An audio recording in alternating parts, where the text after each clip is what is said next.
திரு ஜீவசகாப்தன், விடுதலை சிறுத்தைகள் கட்சி தலைவர் திரு திருமாவளவன் பேசும்போது 4 ஓட்டுல 1 ஓட்டு விசிகாவோட தான் இருக்கணும், 100% அது 25% வந்து விசிகாவோட தான் இருக்கணும்ன்றாங்க. இன்னொரு பக்கம் காங்கிரஸ் எடுத்துக்கிட்டோம்னா கூட்டணி ஆட்சி அப்படின்ற கூற்று இருக்கு.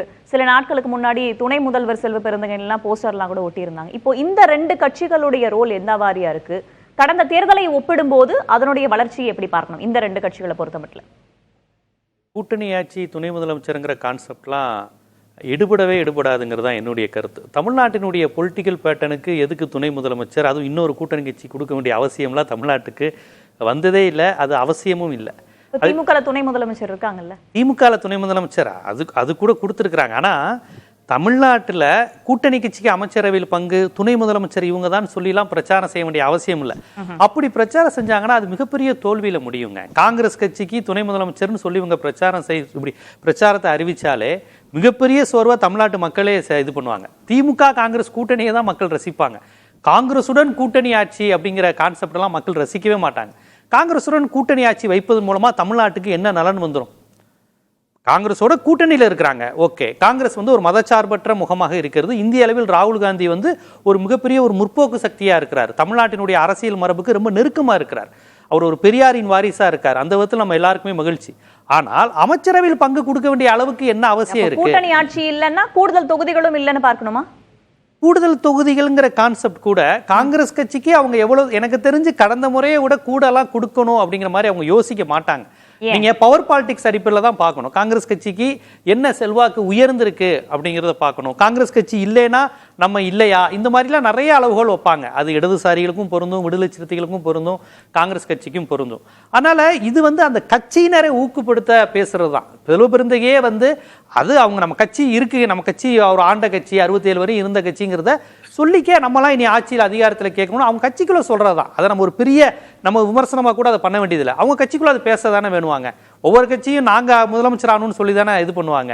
அந்த அடிப்படையில் குறைந்தபட்சம் நம்ம ஒரு துணை முதலமைச்சரா ஆகணும்னு கேட்பாங்களே ஒழிய தேர்தல் நெருக்கத்தில் எழுதி வச்சுக்கோங்க, செல்வ பெருந்தகையே கேட்க மாட்டாரு துணை முதலமைச்சர் எங்களுக்கு கொடுங்க, அமைச்சரவையில் பங்கு கொடுங்க அப்படிலாம் கேட்க மாட்டாங்க. அதுலதான் கூடுதல் தொகுதிகள் அப்படின்ற டிமாண்ட் வைப்பாங்களான்னு கேட்கிறேன். துணை முதல்வர் தொகுதியில இருந்து தான் ஆரம்பிப்பாங்க. கூடுதல் தொகுதிங்கிறத கண்டிப்பா கேட்பாங்க. அது எல்லா கட்சியும் கேட்பாங்க.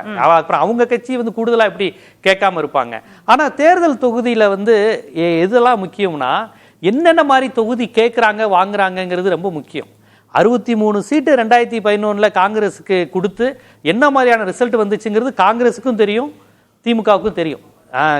காங்கிரஸை விட்டு பிரிந்த கடைசி தமாக போன ஞானதேசிகன் அவர்கள் என்னுடைய நேர்காணலே சொன்னார், 63 சீட்டுங்கிறது நம்ம வம்புக்கு கேட்கிறோம்.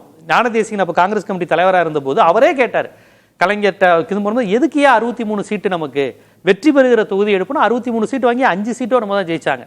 திமுகவுக்கு ஆட்சியே போச்சு, அவங்க வந்து படுதோல்வி அடைஞ்சாங்க. ஸோ காங்கிரஸ்க்கு 63 சீட்டுங்கிறது எனக்கு தெரிஞ்சு காங்கிரஸ் கட்சியே விரும்பாது. இந்த நேரத்தில் அவங்க கூட கேட்கறது தான், அது வந்து கேட்டுக்கிட்டு தான் இருப்பாங்க. அதனால நீங்க எப்போ காங்கிரஸ் கூட கேட்டாலும் 80 திருப்பி நான் அதை தான் வாதங்களை சொல்றேன். 80 தொகுதியில என்னது பாதிக்கு பாதி கொடுத்தாங்க திமுக காங்கிரஸ். என்ன ஆச்சு? இந்திரா காங்கிரஸ் கலைஞர் கூட்டணி படுதோல்வி அடைஞ்சதா இல்லையா? அது எம்ஜிஆருடைய இது இருந்தது, என் ஆட்சியை எது கலைச்சாங்க, நான் என்ன தவறு செஞ்சேன். அப்போது இருந்த சூழலும் இப்போது அவங்க வைக்கிற டிமாண்டையும் ஒப்பிட்டு பார்த்துட முடியுமா? அப்போது இருந்ததை விட இப்போதான் மாநில கட்சிகள் அதிக சீட்ல நிக்க வேண்டிய தேவை இருக்கு. நான் கேட்கிறேன், தேசிய கட்சிக்கு அதிக கூட்ட அமைச்சரவையில் பங்கோ கூடுதலோ கொடுக்க வேண்டிய அவசியம் என்ன? ஏன்னா மாநில கட்சிகள் வலுப்பெற வேண்டிய காலங்க.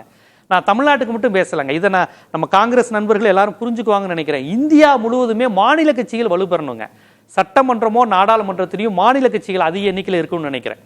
காங்கிரஸை பொறுத்த மட்டும் இப்ப சமீபத்துல வரக்கூடிய செய்திகள்ல சொல்றேன், முன்னாடி சில ஆண்டுகளுக்கு முன்னாடி திரு ராகுல் காந்தியை திரு விஜய் அவர்கள் சந்தித்ததாகட்டும், இப்போ சில நாட்களுக்கு முன்னாடி தாவேகா கூட காங்கிரஸ் பேசுறாங்களா என்பது போன்ற யூகங்கள் அடிப்படையில் செய்திகள் வருது. அந்த டோரும் ஓப்பன்ல தான் இருக்கு அப்படின்னு தான் பார்க்கணும் காங்கிரஸ்க்கு. அதன் அடிப்படையில காங்கிரஸ் ஒருவேளை இல்லை என்றால் அது திமுகவுக்கு இழப்பு தானே? திமுகவுக்கு அது இழப்பு அப்படின்னு பார்த்தீங்கன்னா காங்கிரஸுக்கு அது பேர் இழப்பாகும். எனக்கு தெரிஞ்சு திமுக காங்கிரஸ் அலைன்ஸுங்கிறது இன்னைக்கு காலகட்டத்துக்கு தேவையான ஒன்றா இருக்கு. இந்தியாவிலேயே இந்தியா கூட்டணி இருக்கிற ஒரே மாநிலம் தமிழ்நாடு மட்டும்தான். மற்ற இடத்துலலாம் பேருக்கு தான் போஸ்டர் ஒட்டிக்கிட்டு இருக்காங்க. ஒழுங்கா இருக்கிறது இங்கே மட்டும்தான். கம்யூனிஸ்டுகள் காங்கிரஸ் எல்லாருமே ஒரே மேடையில் நிற்கிறாங்க, மற்ற எங்கேயுமே கிடையாது. அது மட்டும் இல்லாமல் கொள்கை ரீதியாகவும் சரியா இருக்கிறது தமிழ்நாட்டில் மட்டும்தான். அதனால இங்க அந்த கூடுதல் சீட்டு கேட்டு கல்லெறியறது, அமைச்சரவையில் பங்குங்கிறது, துணை முதலமைச்சரும் கேட்டு உங்களுக்கு வாய்ப்பா இருக்கிற ஒரு மாநிலத்தையும் கெடுத்துக்க வேணாங்கிறது தான் என்னுடைய கருத்து. இந்த புரிதல் ராகுல் காந்திக்கு உண்டு. கடந்த முறை கொடுத்த 25 இப்பவும் நீடிக்கும். அந்த அளவுல தான் அவங்க நீடிக்க வைப்பாங்க ஒழிய கூடுதலா கொடுக்க, அதாவது இது பவர் பாலிடிக்ஸ் தாங்க கணக்கு. கொள்கை ஒரு புறம் இருந்தாலும் தேர்தல் நேரத்தில் என்னென்ன தொகுதினால இதுக்கு இப்ப திமுகவுக்கு மேற்கு மண்டலம் பலவீனமா இருக்குன்னா, மேற்கு மண்டலத்துல நீங்க ஈடுகட்டுற அளவுக்கு காங்கிரஸ் இருந்துச்சுன்னா காங்கிரஸ்க்கு அந்த இடத்துல அதிகம் கொடுப்பாங்க. டெல்டா பகுதியில திமுக காங்கிரஸ் ரெண்டுமே கொஞ்சம் செல்வாக்கான பகுதி. அப்ப அந்த இடத்துல யாருக்கு பிரிச்சு கொடுக்கறது? அங்க உள்ள மாவட்ட செயலாளர், திமுக பொறுத்தவரை மாவட்ட செயலாளர்லாம் கருத்து கேட்பாங்க. திமுக மாவட்ட செயலாளரோட அந்த கூட்டணி கட்சி எந்த அளவுக்கு நெருக்கமா இருக்கு. இப்ப மதுரையில பாருங்க, மதுரையில தொகுதிகளும் அங்க முக்கியத்துவம் வாய்ந்ததா இருக்கு. சரி, நம்ம விசிகாக்கு வருவோம்.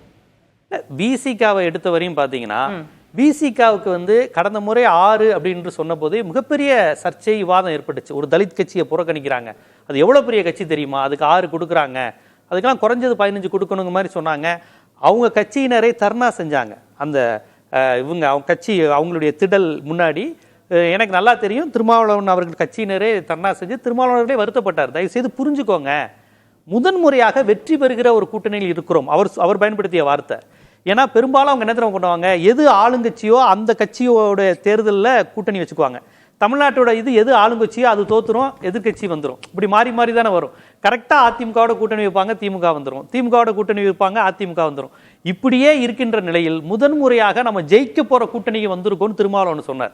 அதனால இங்க 6 சீட்டு வாங்கினாலும் 6 சீட்டும் வெற்றி பெறுவோம். அந்த ஒரு சூழல் தான் இப்பவும் இருக்கான்னு பார்க்க வேண்டியது இருக்குல்ல. 4 ஓட்டுல 1 ஓட்டு விசிகாவோட தான் இருக்குன்ற மாதிரியும் அவர் ஸ்டேட்மென்ட் அவர் சொன்ன அந்த கருத்தை நம்ம தொகுதிகள்ன்ற வார்த்தையும் அவர் பயன்படுத்தி இருக்காரு. இல்ல, அவர் சொன்ன அந்த கருத்தை வந்து நம்ம மதிக்கணும். ஏன்னு கேட்டீங்கன்னா, அவங்க தமிழ்நாடு முழுவதும் இருக்கிறாங்க. எனக்கு தெரிஞ்சு கன்னியாகுமரி மாவட்டம், ராமநாதபுரம் மாவட்டம், கோவையில் கொஞ்சம், இந்த மாவட்டங்கள் தவிர்த்து தமிழ்நாடு முழுவதும் இருப்பாங்க. வட தமிழகத்தில் அடர்த்தியா இருப்பாங்க, தென் தமிழகத்திலையும் இருக்கிறாங்க. தென் தமிழகத்திலாம் அவங்க அதிகம் போட்டியிடுறதே கிடையாது. பெரும்பாலும் வட தமிழக கட்சினே அவங்களை ஒதுக்கிடுறாங்க.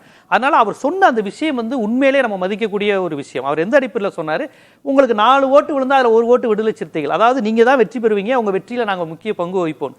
இது வந்து எம்ஜிஆர் சொன்ன டயலாக். எம்ஜிஆர் சொன்னதா சொல்லுவாங்க, நான் ஜெயிச்சா பட்டுக்கோட்டை கல்யாண சுந்தரத்தினுடைய பாடல்கள் ஒரு காலில் இருக்கு, கூட்டணி கட்சிகள் ஒரு காலில் இருக்குன்னு எம்ஜிஆர் சொன்னதா சொல்லுவாங்க. அந்த மாதிரி திருமாவளவன் அவர்கள் சொல்லி இருக்கிறாரு. அதை கூட நான் பாசிட்டிவா தான் பாக்குறேன். தொகுதிகள் அதிகரிக்குமா விசிகாக்கு கடந்த முறையை விட? அவங்க கூட தாங்க கேட்பாங்க, அதெல்லாம் இது கேட்க மாட்டாங்க. ஆனால் சீட்டு கூட கேட்கறது முக்கியமா, எம்எல்ஏ ஆகுறது முக்கியமாங்கிறது ரொம்ப முக்கியம் இருக்கு இல்லையா? 63 சீட்டு காங்கிரஸ் வாங்கி 5 சீட்டு ஜெயிச்சதுங்கிறது எப்படி ஒரு வெற்றி கணக்கில் வரும்? 6 சீட்டு வாங்கி 4ல ஜெயிச்சாங்க. அதனால இந்த முறை கொஞ்சம் கூட கேட்பாங்க. திமுகவும் கொஞ்சம் கூட கொடுக்கலாம் வாய்ப்பு இருக்கு. ஏன்னா தமிழ்நாடு முழுவதும் இன்னைக்கு இளைஞர்கள் அதிகமா இருக்கக்கூடிய ஒரு முற்போக்கு கட்சியா கூட கொடுக்கணும்னு முடிவு பண்ணாங்கன்னா, திமுக அதனுடைய தொகுதிகளை விட்டு கொடுக்குமா அல்லது வேற ஏதேனும் கட்சிகள் இருந்து பிரித்து கொடுக்க வாய்ப்பு இருக்கா? இல்ல, அது வந்து நம்ம அந்த இது எப்படி வரும்னா, பெரும்பாலும் வட தமிழகத்தில் வந்து இப்ப இன்னொரு சொல்ல போனா விடுதலை சிறுத்தைகளுடன் போட்டி போடுகிற தொகுதிகள் வந்து இடதுசாரிகள் தான். பெரும்பாலும் இடதுசாரிகளும் பாத்தீங்கன்னா தனி தொகுதிகள் அதிகம் கேட்பாங்க. அதிகமா வந்து களப்பணியில் வந்து தலித் மக்கள் அதிகம் இருக்கக்கூடிய கட்சி வந்து இடதுசாரிகள் தான். அப்படி பார்த்தீங்கன்னா உங்களுக்கு கடைமடை பகுதியிலும் சரி, வட தமிழகத்திலும் சரி, இடதுசாரிகள் தொகுதியும் விடுதலை சிறுத்தைகள் சரி நிறைய இணையும். திட்டக்குடியா இருக்கட்டும், சிதம்பரம் பகுதியா இருக்கட்டும், இதெல்லாம் இடதுசாரிகளும் நல்லா அடர்த்தியா இருக்கக்கூடிய பகுதி. இங்க குடியாத்தம் இந்த மாதிரி பகுதியா இருந்தாலும் சரி. அப்படி பார்க்கும்போது இடதுசாரிகள் இடத்த கொடுக்கணுமா அப்படிங்கிற மாதிரி விஷயம் வரும். அதனால திமுக கூட்டணியிலிருந்து கொடுப்பாங்களா, திமுக கடந்த முறை நின்னதிலிருந்து கொடுப்பாங்களான்னு பாத்தீங்கன்னா எண்ணிக்கை மாறாம கூட தொகுதி மாற வாய்ப்பு இருக்கு. இப்ப நீங்க நல்லா கவனிச்சு பாத்தீங்கன்னா, மதுரை எம்பி குறிப்பிட்ட தொகுதின்னு கேட்கல, கூடுதல் தொகுதி தானே கேக்குறாங்க. கூடுதல் தொகுதியுமே இப்ப தென் தமிழகத்துல அவங்க கொடுப்பாங்களா? தென் தமிழகத்துல கொடுத்தாங்கன்னா தென் தமிழகத்துல அவங்க கூட்டணி கட்சிக்கும் மதுரையில் அவங்க வளர்த்து வச்சிருக்கிறதுக்கும் என்னங்கிற கேள்வியெல்லாம் வரும். நீங்க தேர்தல் பேட்டர்ன்ல ஒரு முக்கியமான விஷயம் கவனிக்கணும். மதுரையில வந்து எம்பி எலெக்ஷன்ல மேக்சிமம் திமுக அழகிரி மட்டும்தான் எம்பி ஆயிருக்காரு. அதற்கு பிறகு சு வெங்கடேசன்.